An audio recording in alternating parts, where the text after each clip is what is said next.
Assalamualaikum warahmatullahi wabarakatuh. Perkenalkan, nama saya Afiza Jutamasa Putri dengan NIM A1A325103 dari Prodi Pendidikan Pancasila dan Kewarganegaraan akan membuat tugas video dari mata kuliah globalisasi dengan tema korupsi dan money laundry. Selanjutnya adalah liberalisasi pendidikan tinggi. Saksikan selanjutnya. Lalu yang kedua adalah liberalisasi pendidikan tinggi. Internasional dan liberalisasi pendidikan tinggi. Isu pendidikan tinggi ini tidak lagi berada pada ranah nasional, melainkan sudah meluas, melewati batas-batas negara, transnasional, dan bahkan menjadi isu global. Masuknya isu-isu pendidikan dalam agenda lembaga-lembaga ekonomi menyeratkan bahwa pendidikan tinggi tidak lagi menjadi bidang eksekutif pemerintahan. Lembaga swasta juga memainkan peran yang kuat di bidang ini. Para lembaga swasta ini juga menyadari bahwa pentingnya peran mereka dalam isu pendidikan tinggi, tidak hanya dalam level nasional tetapi juga pada level internasional. Lembaga-lembaga pendidikan kemudian bersaing untuk membentuk sebuah branding atau pengakuan internasional. Hal tersebut kemudian melahirkan istilah World Class University yang menurut setiap penyedia jasa pendidikan untuk memenuhi berbagai syarat agar sesuai dengan standar internasional sehingga dapat diakui kualitasnya. Persyaratan tersebut antara lain unggul dalam bidang penelitian, tenaga pengajar, kebebasan akademik, dan antusiasme intelektual, manajemen dan governance, finansial akademik, serta dalam bidang pendanaan atau penunjangan kegiatan belajar mengajar dan riset. Inilah yang kemudian semakin mempersulit masyarakat kelas bawah dan menengah untuk memperoleh akses pendidikan yang tinggi.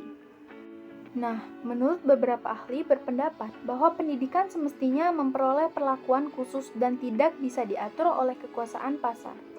Menurut Fasel dan Saner, pendidikan adalah hak manusia, hak semua manusia yang semestinya bisa diakses oleh setiap orang dalam kondisi yang optimal. Selanjutnya, mereka berpendapat bahwa pendidikan yang berkualitas tinggi secara positif bisa memengaruhi kondisi faktor tenaga kerja dari pembangunan ekonomi sebuah negara. Di samping itu, pendidikan adalah lebih dari penguasa pengetahuan dan keterampilan. Ini merupakan instrumen publik yang kritikal untuk menjamin integritas mahasiswa ke dalam masyarakat sipil, menjamin kohensi sosial dan nasional, dan akses yang bisa merata dalam memperoleh pengetahuan oleh semua lapisan masyarakat, tidak pandang kaya dan miskin maupun berasal dari kelas sosial manapun. Nah, pendidikan ini sebenarnya tidak perlu bergantung pada GATS, artinya negara bisa mengelola secara mandiri berdasarkan undang-undang dalam negeri dan dengan demikian merupakan persoalan yang sangat eksklusif internal.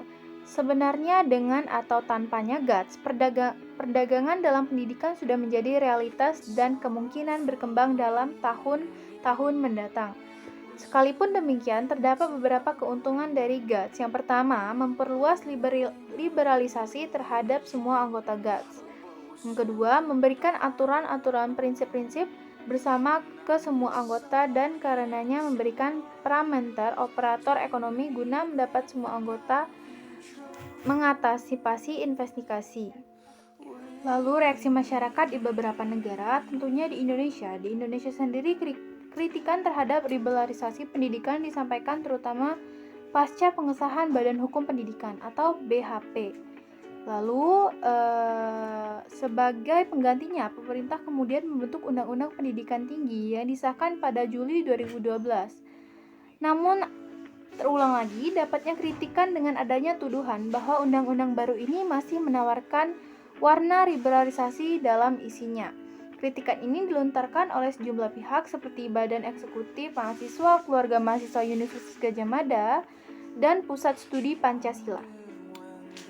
Lalu di Eropa juga, warga di berbagai negara Eropa juga mengkritik liberalisasi pendidikan tinggi di negaranya masing-masing seperti di Hungaria dan Spanyol. Para rektor di sekitar 50 universitas yang dibiayai oleh pemerintah memprotes rencana anggaran pemerintah pusat untuk tahun 2013. Dalam anggaran negara tersebut, pemerintah memotong hingga 18% pengeluaran untuk universitas dan 80% pengeluaran untuk riset. Begitu juga dengan Korea Selatan. Jadi itu saja yang dapat saya sampaikan. Saya akhiri dengan wassalamualaikum warahmatullahi wabarakatuh.